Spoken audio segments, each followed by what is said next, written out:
ትምህርትን እየቀራው ነበርና አንቀጽ 67 ላይ ሲደርስ ኢነከ ይደኩና አዚም ያኔ ሳላለም እንዴ ትክክል ነው ግን ሀባይቢ ትክክል ነው። እኛ ሁላችንም ማለት መጥፎች ነው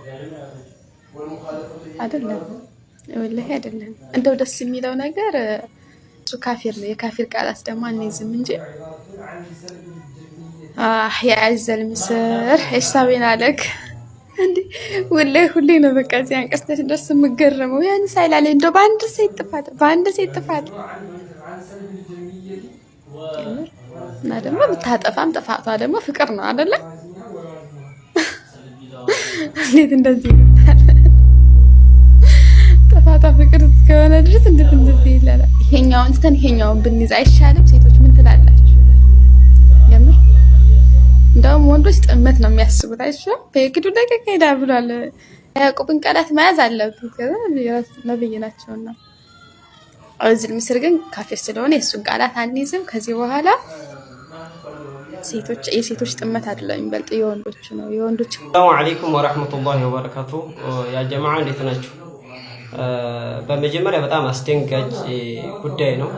የዚህ አይነት አንዳንድ ሰዎች ላይ ይከሰታል። ጥንቃቄ ማድረግ አለብን። አሁን ለሁሉም ምክር በሚሆን እቺ እህታችን ያለችውን ሰምታችኋል። ቁርአንን ረድ እያደረገች ነው ማለት ቁርአንን እየመለሰች ነው። አልቀበልም እያለች አይነት ማለት ነው። በመጀመሪያ ሙስሊም ከሆንሽ ሻሃዳ የሚያስደርግ አይነት ነው ይሄ ማለት ነው። ቁርአንን መመለስ ረዱ ንሱስ ኩፍር ስለሆነ ማለት ነው። ጥንቃቄ ማድረግ አለብሽ።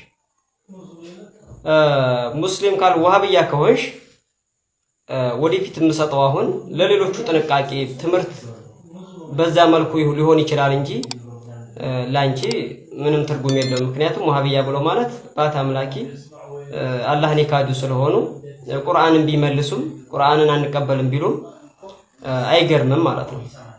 ስለዚህ እሷ ያለችው አሁን ቁርአን ላይ ስደርስ ቁርአን እየቀራሁኝ ሱረቱ ዩሱፍ ላይ ኢነከ ይደኩና ዐዚም አለው ላይ ስደርስ ሁልጊዜ በጣም እገረማለሁ። ለምን ሁላችንም ነን ወይ ምናምን ብላ መጨረሻ ላይ እንደሰማችሁት ኢየሱስን ትተን አለች። ይሄንኛውን ትተን ይሄኛውን ብንይዝ ይሻላል። ቁርአኑን እየተቃወመች ማለት ነው። በራሷ ወስዳ ማለት ነው። በመጀመሪያ ከጠናሽ መጠየቅ ነበረብሽ። ይብራራልኝ ብለሽ መጠየቅ ነበረብሽ። ኢነከ ይደኩና ዐዚም የሚለው ሴቶች ተንኮላቸው በጣም የበረታ ነው ብሎናል አላህ ሱብሓነሁ ወተዓላ በተከበረው ቁርአን። እሷ እያለች ያለችው ደግሞ የካፊር ንግግር ስለሆነ አንቀበለው ምናምን። ቁርአን ሲባል በብዙ መልኩ ነው የወረደልን። አምር አለ ትእዛዝ ማለት ነው። የሚከለክል አለ ይሄን አትስሩ ብሎ የሚከለክል አለ። ቀሶስ አለ ደግሞ የበፊቶቹን ታሪክ የሚያወራበት ማለት ነው። ስለዚህ ሁሉም ቁርአን ነው ማለት ነው። ስለዚህ ከሁሉም ትምህርት የምንወስደው ነገር አለ። ነብዩላህ ዩሱፍ አለይሂ ሰላም የጠሩበት ምክንያትም ሰውየው እንደዛ ብሎ በመናገሩ ብሎ አላህ Subhanahu Wa Ta'ala እየነገረን ነው ስለነሱ ታሪክ ማለት ነው። ስለዚህ ኢነከ ይደኩና ዐዚም የሴቶች ተንኮል በጣም የበረታ ነው ሲባል ሰውየው ተናገረ ብሎ አላህ Subhanahu Wa Ta'ala በተከበረው ቁርአን አውርዶልናል ማለት ነው። ስለዚህ የሴቶች ተንኮል ከባድ መሆኑ አይካድም ማለት ነው።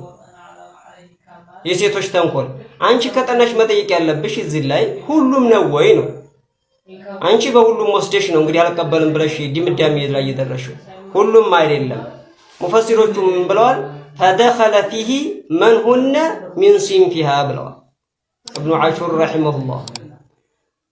እዚህ ንግግር ላይ ሴቶች ተንኮለኛ ናቸው በጣም የነሱ ተንኮል የበረታ ነው አለው ላይ የሷ አምሳዮች ይገባሉ ነው እንጂ ደህና ሴቶችም እንዳሉ ሁሉንም አይዝም።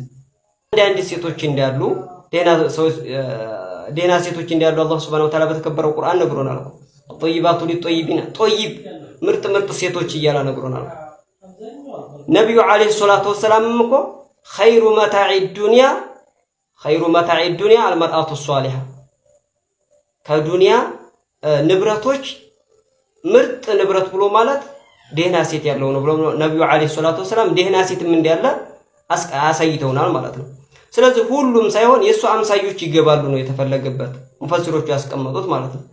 መጥፎ ሴት እንዳለ ቁርአኑ እንደሰጠን ነብዩ አለይሂ ሰላቱ ወሰላም ምን ብለዋል ደግሞ ኢነ ከይደ ኒሳ አሉ አቡ ሁረይራ ባስተላለፉት ሐዲስ ነብዩ አለይሂ ሰላቱ ወሰላም ኢነ ከይደ ኒሳኢ የሴት ተንኮል አሉ አዕظሙ የበረታ ነው ሚን ከይድ ሸይጣን ከሸይጣን ተንኮል የሴቶች ተንኮል የበረታ ነው አሉ። ለምን لأن الله تعالى نبي عليه الصلاة والسلام لأن الله تعالى الله سبحانه وتعالى يقول من بلوان إن كيد الشيطان كان ضعيفا بسيط أنصار ستايكو يشيطان تنقل دكم يالا نوال وقال سلسيتوش دي موالا عالو نبي عليه الصلاة والسلام سلسيتوش سلمتفسيتوش الله سبحانه وتعالى انديلا إن كيد كنا عظيم يسيتوش تنقل بتأم يبرتانو يسوان أمسايوش نو يتفلق بتنجي እዚህ ላይ ሁሉም አይገባም ማለት ነው። አልሙሂም ጂንሰ ኒሳአ ነው ሴትነት ነው የተወገዘው ሁሉም ሳይሆን ያለበት ይገባል ነው የተፈለገው እንጂ አንቺ በራስሽ ተርጉመሽ ቁርአንን ካድሽ ማለት ነው።